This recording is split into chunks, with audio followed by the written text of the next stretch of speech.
Oggi siamo qui non per parlare di microfoni o schede audio come facciamo di solito su questo canale, ma per parlare di una webcam. Nello specifico per parlare di questa webcam, ovvero l'Elgato Facecam 4K, una webcam nuovissima che per certi aspetti e certe funzionalità ricorda davvero tanto una fotocamera. Come ti raccontavo nell'introduzione, oggi parliamo appunto di questa webcam e ne parliamo perché all'interno del mondo dei podcast, che è il focus centrale del mio canale, l'aspetto video sta diventando sempre più predominante, quindi anche parlare di accessori o di attrezzatura, come in questo caso con questa nuovissima Elgato Facecam 4K, è sempre più importante. Ovviamente io ringrazio i ragazzi di Elgato per avermela inviata e te la mostro.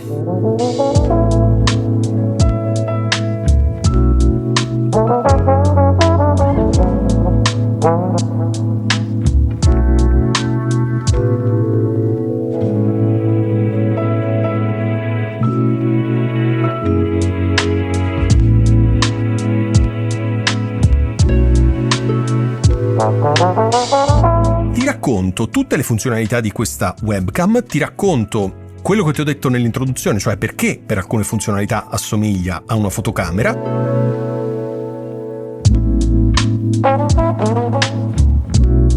E in un prossimo video ti faccio vedere il software a corredo, che è pazzesco. In questo video ti faccio vedere soltanto alcune schermate e te lo racconto. In un prossimo video ti faccio vedere come funziona questa webcam, quindi farò un video interamente con questa webcam e ti farò vedere tutti i vari settaggi del software. Però per adesso presta attenzione perché questa webcam ha veramente tantissime funzionalità.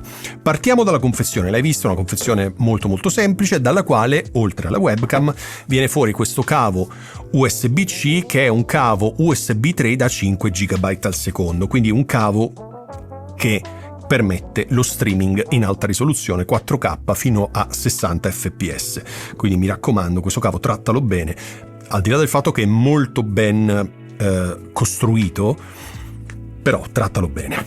E poi abbiamo questo che serve appunto a collegare la nostra, guarda com'è bello, serve a collegare la nostra webcam al monitor oppure dove ti pare, cioè fondamentalmente una volta che hai questo puoi collegarla dovunque, ma avendo anche la filettatura direttamente qui sotto la puoi mettere su un braccio, su uno stativo, su un treppiedi, dove ti pare. Ok, benissimo. Quindi questi sono gli accessori che vengono fuori dalla confezione. Ti parlo un po' delle caratteristiche. Io come al solito ce l'ho qui segnate davanti a me perché non posso ricordarle tutte a memoria, sono anziano, ma tu mi perdonerai. Ti ho già detto che questa è una webcam 4K che arriva fino a 60 fps. Io personalmente la utilizzo a 30 fps, ma puoi arrivare fino a 60 fps, quindi assolutamente di tutto rispetto. Ha un sensore della Sony, lo Starvis 2.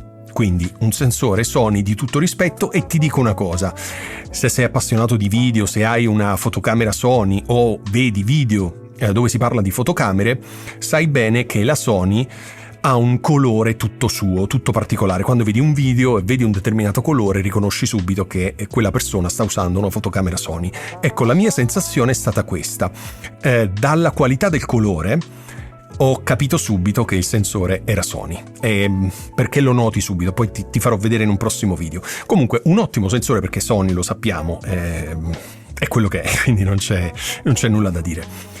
L'apertura è di 4.0 e questo forse è l'unico, volendo trovare un lato negativo in questa webcam, l'apertura 4.0 non è un'apertura luminosissima.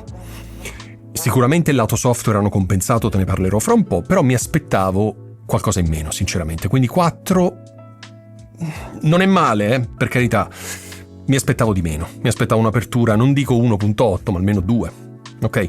Invece 4. Però, come ti dicevo, col software riesci a risolvere tante problematiche delle quali ti parlerò dopo, eventuali problematiche. La lunghezza focale è di 21 mm, questo significa che è molto molto molto aperta, e Elgato lo ha fatto ovviamente di proposito, dandoti una lunghezza focale che potesse essere quella migliore per fare soprattutto video per YouTube, video podcast e quant'altro. Quindi è una webcam pensata molto per i content creator. 21 come lunghezza focale è, secondo me, perfetta per questo tipo di accessorio. La qualità dell'immagine è molto buona e all'interno di questa webcam, e questa è una delle prime funzionalità delle quali ti parlo che la fa somigliare tanto a una fotocamera, puoi caricare delle LUT. Che cosa sono le LUT? Sono dei profili colore. Quindi tu puoi caricare delle tue LUT, puoi scaricarle in rete, ci sono un sacco di persone che te le regalano, puoi acquistarle perché sono anche in vendita, ma sul sito di Elgato nel marketplace trovi tantissime LUT sia gratuite che a pagamento, quindi anche soltanto gratuite ce ne sono veramente tantissime. Che cosa vuol dire questo e perché è importante? Perché puoi avere una colorazione già in fase di registrazione.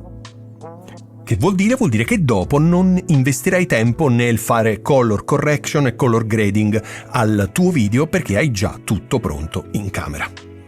Questo ti consiglio ovviamente di fare sempre molta attenzione alla LUT che scegli, a vedere se funziona, come funziona, bla bla bla.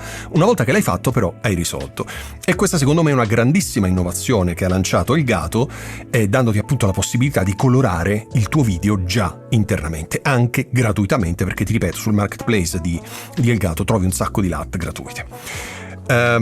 Messa a fuoco. La messa a fuoco, avendo un sensore Sony, è perfetta. L'ho testata tantissimo, non ha mai perso il fuoco.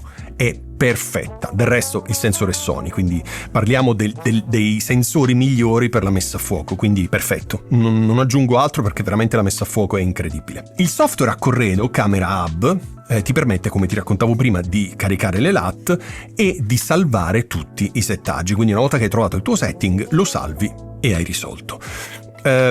L'impostazione, ti ricordi prima quando ti ho detto a proposito dell'apertura di 4.0 e ti ho detto però che il software risolve questa, tra virgolette, problematica, perché il software ha un setting del low noise, un setting che serve appunto a eliminare il rumore, parliamo di video, non rumore audio, ma rumore video dovuto a luci basse. Quindi, anche se l'apertura non è la più luminosa che tu possa trovare in circolazione, anche se tu non hai delle luci molto potenti, con questa regolazione del no noise, mettendolo, mi pare ci sono 3 regolazioni, low, medium e high. Nel momento in cui lo regoli su medium o su high, hai una riduzione del rumore veramente molto importante, quindi bypassi quella che poteva essere un'eventuale problematica legata a un sensore non troppo luminoso. Altra cosa che la rende molto molto molto simile a una fotocamera è che, hai visto com'è fatta? Qui, ok? Perché questo? Perché puoi collegargli dei filtri.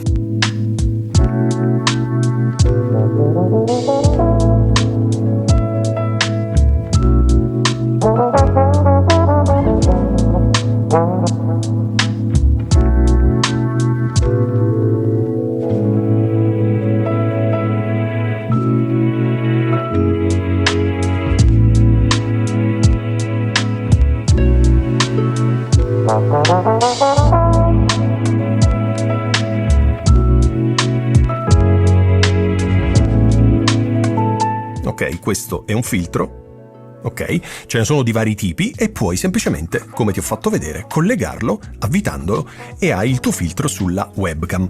Che cosa significa questo?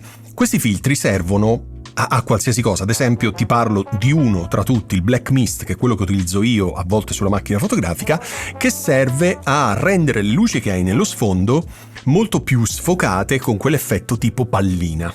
Ok, quindi non ti tiene la luce perfetta così com'è, parliamo di luci piccoline ovviamente, ma te la sfoca e dà quell'effetto pallina, no? Quell'effetto bokeh ancora più evidente.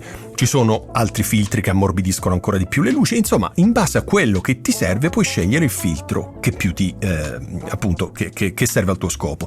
Elgato nel suo marketplace vende anche filtri, ma se vuoi l'attacco è 49, quindi puoi comprare in rete qualsiasi tipo di filtro con un attacco da 49 mm. Quindi semplicissimo. Quindi le LUT da un lato, i filtri da un lato, dall'altro lato, rendono questa webcam veramente, veramente interessante. In ultimo, ma non certo meno importante, questa webcam, trasmettendo fino a 4K a 60 fps, ha bisogno di una ultra low latency, una latenza veramente bassissima. E infatti i ragazzi del Elgato hanno realizzato questa webcam con una ultra low latency.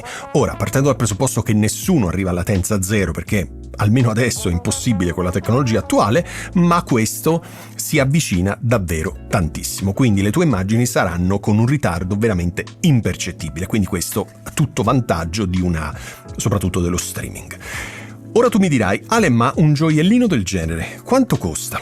Il prezzo è di, rullo di tamburi, 199 euro. Ti lascio il link in descrizione perché magari ci potrebbero essere delle offerte, delle oscillazioni di prezzo, quindi tu dal link che vedi nella descrizione puoi avere sempre il miglior prezzo sotto mano. In sintesi, arriviamo alla conclusione di questo video. Che cosa ne penso di questa webcam? È fantastica. Veramente fantastica. Nel prossimo video, che farò relativamente a breve, ti farò vedere in azione questa webcam, quindi faremo un video interamente con questa webcam e ti mostrerò appunto come funziona, andando a lavorare anche sulle LUT, eccetera eccetera. Quindi avendo un video già ti farò vedere sia il video pulito come esce direttamente dalla webcam, sia un video con la LUT, quindi già finito per la post produzione. E questo video lo realizzerò a brevissimo, quindi una decina di giorni, una settimana, 10 giorni, sì, orientativamente questo, ti farò vedere questo video. Nel frattempo, che dire, se ti interessa e già ti ho convinto, la vuoi prendere perché pensi che sia esattamente quello che ti serve per i tuoi video podcast, quindi senza comprare una fotocamera, questa qui può andare bene per te, ecco, ti consiglio di prenderla prima possibile perché secondo me andrà a ruba. Che dire, ti ringrazio per aver guardato questo video e noi ci vediamo settimana prossima. Ciao!